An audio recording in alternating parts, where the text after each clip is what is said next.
इस चैनल को सब्सक्राइब कर दीजिए, बहुत सारा प्यारा से बात दीजिए, क्योंकि भाई बहुत मेहनत करता है हमारे लिए। तो हमारे जितने भी फैंस हैं इन चैनल को सब्सक्राइब करिए, ढेर सारा प्यारा से बात दे। Love you.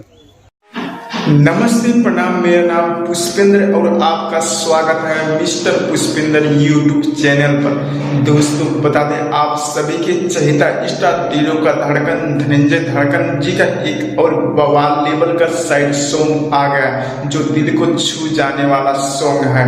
और बता दें दोस्तों, जिस सॉन्ग का टाइटल है धड़की ना धड़कन। स्क्रीन पर सॉन्ग का पोस्टर देख रहे होंगे, आप लोगों को कैसा लगा कमेंट करके जरूर बताएं। और बता दें दोस्तों, धड़की ना धड़कन सॉन्ग के बारे में फुल डिटेल पाने के लिए मेरे वीडियो में शुरू से अंत तक बने रहें। और बता दें दोस्तों, अगर आप हमारे चैनल पर नए हो तो चैनल को लाइक शेयर सब्सक्राइब करना ना भूलें। और बता दें दोस्तों, इस सॉन्ग का गीतकार है अपना ट्रेंडिंग स्टार दिलों का धड़कन धनंजय धड़कन खुद ही है।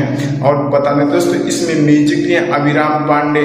और बता दें दोस्तों, एक ग्लोबल म्यूजिक जंक्शन पर ये रिलीज होगा।